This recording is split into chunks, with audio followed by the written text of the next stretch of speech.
चलिए दोस्तों, आप सभी का हमारे YouTube चैनल अल्टीमेट ज्योतिष गुरु में हृदय से बंधन है। आप सभी को नवरात्रों की बहुत बहुत शुभकामनाएं।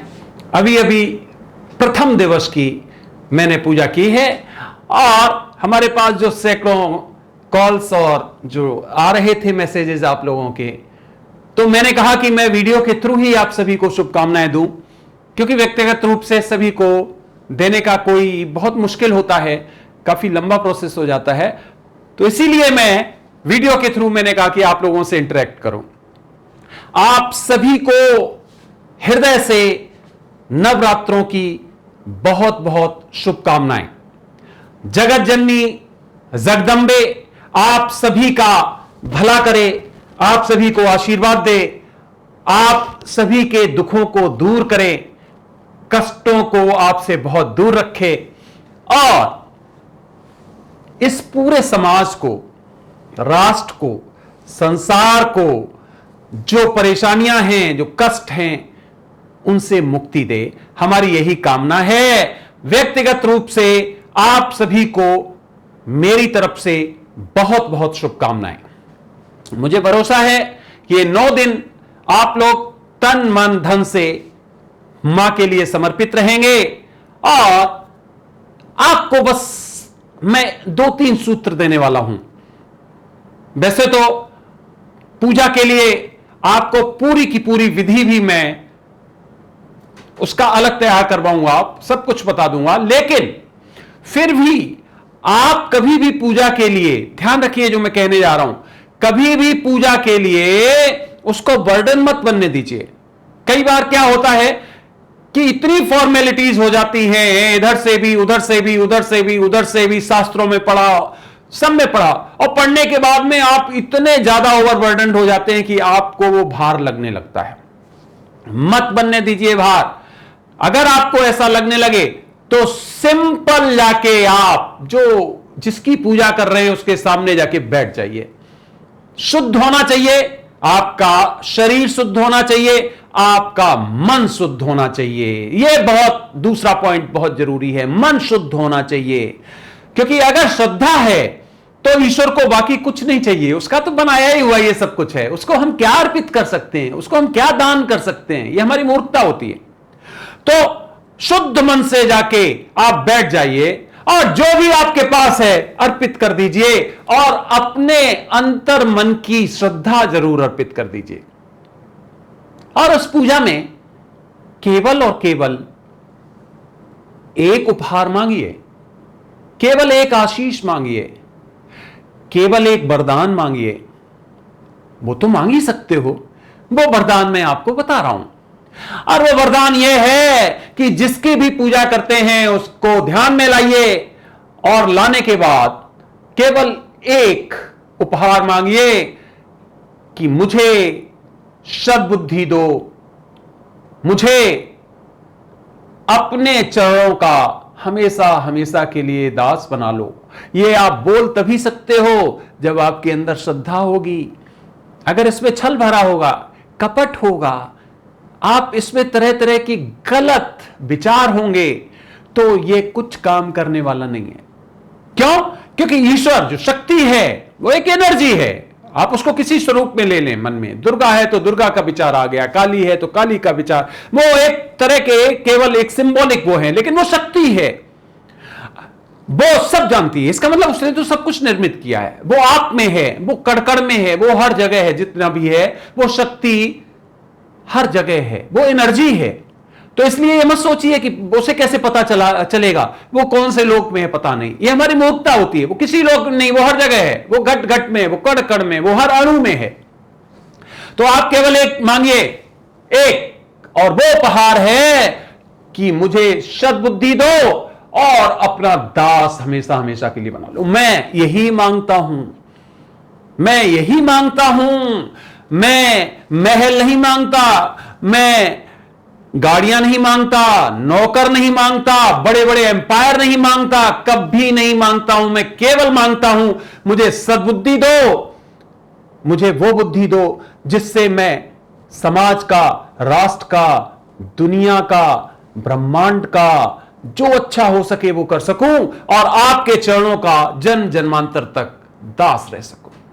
तो ये आप एक ब्लेसिंग मांगिए उनसे, ये आशीर्वाद मांगिए। ये आशीर्वाद मांगना मजाक नहीं है, फिर कह रहा हूं, जो मेटेरियलिस्टिक भौतिकवादी चीजों से चारों तरफ से बुरी तरह से जकड़े हुए होंगे तो वो ये नहीं मांग पाएंगे, क्योंकि उनको सबसे पहले वो चीजें चाहिए प्रायोरिटी पे जो उनको चाहिए। दुनिया की जितनी भी भौतिकवादी चीजें हैं उनके लिए मांग। तो पहला पॉइंट यह हो गया। दूसरा, इन 9 दिनों में देवी पुराण अगर आपके पास है, देवी महात्म्य का वो पुराण है, तो वो अगर है तो उसमें से 2 जरूर आप पाठ करिए।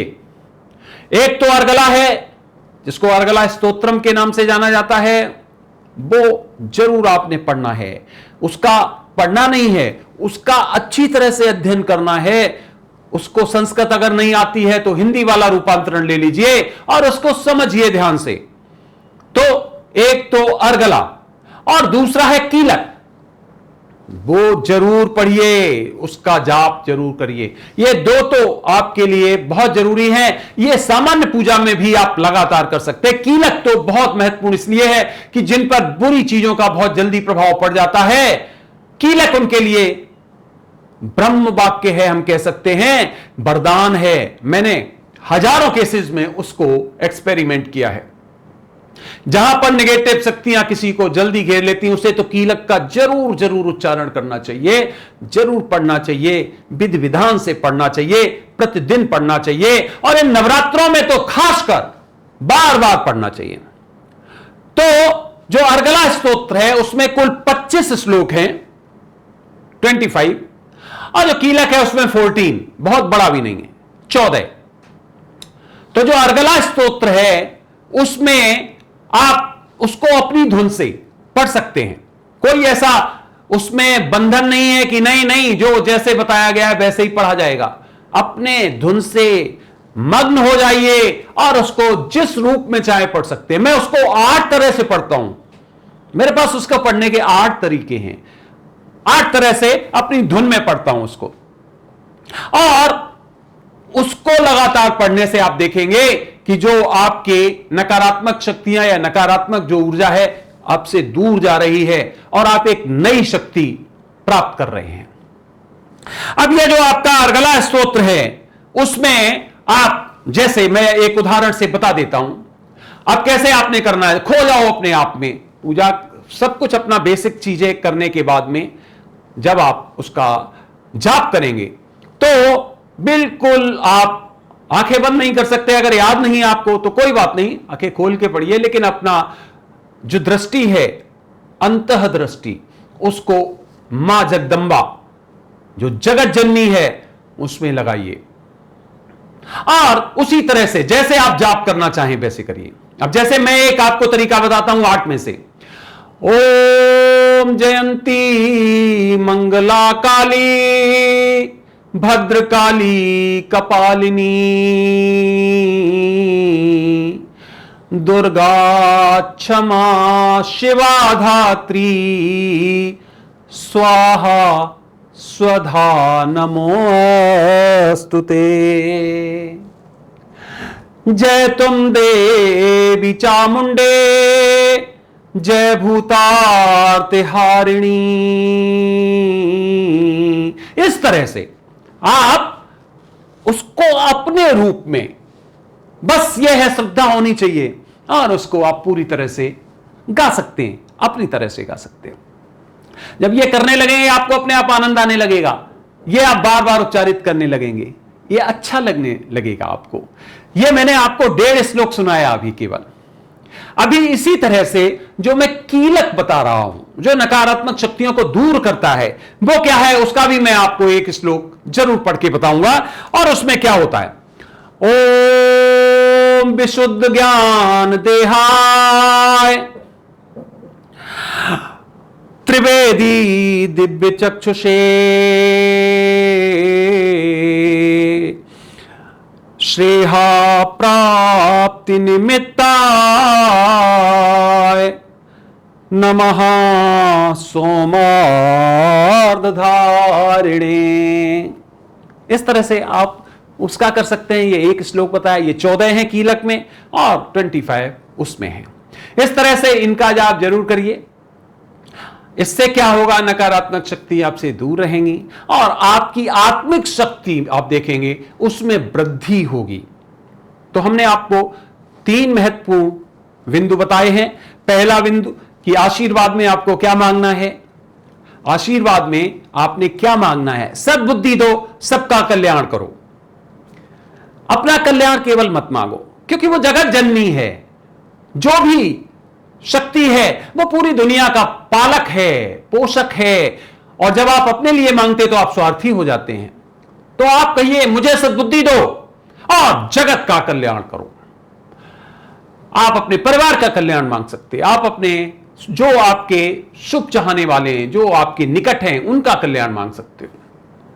फिर इसके बाद 2 बताए मैंने, आपने अर्गला स्तोत्र का पाठ करना है जिसमें 25 श्लोक हैं, और फिर कीलक उसका पाठ करना है। कीलक का कोशिश करिए लगातार, अगर आप करते हैं तो निश्चित तौर पे कई परेशानियों से बच के रहेंगे। इसका मैं आपको पूरा अलग से बताऊंगा कि किस तरह से इसका आप चाहते हो तो इसका मीनिंग भी साथ साथ अपना पढ़ सकते हो। हिंदी वर्जन भी ले आइए साथ में, संस्कृत और हिंदी मिल जाता है। यह आपका कहीं से भी आपको गोरखपुर का प्रिंटेड होता है वो भी मिल जाएगा, और यह दुर्गा सप्तशती के नाम से मिल जाता है आपको। तो ये आप अपने घर पे इन 9 दिनों में मां को समर्पित करिए, इसका वार वार वाचन करिए, श्रद्धा से करिए, इसे हृदय में बिठा लीजिए। जिस रूप में आप चाहें, जिस रिदम में आप चाहें, उसमें इसका प्रोनाउंसिएशन कर सकते हैं। लेकिन सबसे बड़ी जो इसमें इंग्रेडिएंट है, जो चाहिए, आवश्यकता है, वो है आपकी श्रद्धा।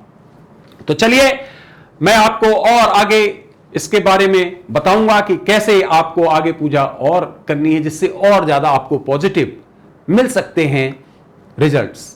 तो दोस्तों ये वीडियो आपने देखा, इसके लिए बहुत बहुत धन्यवाद। अगला वीडियो में आपको फिर महत्वपूर्ण विषय पर दूंगा। अगर आपने चैनल सब्सक्राइब नहीं किया है प्लीज सब्सक्राइब करिए।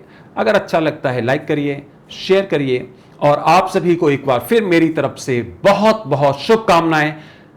मां देवी जगत जननी आपकी रक्षा करे, आपको आशीर्वाद दे और आपकी इच्छित जो भी कामनाएं हैं उनको पूर्ण करे। यही मेरी मां से प्रार्थना है। जय हो, जय मां।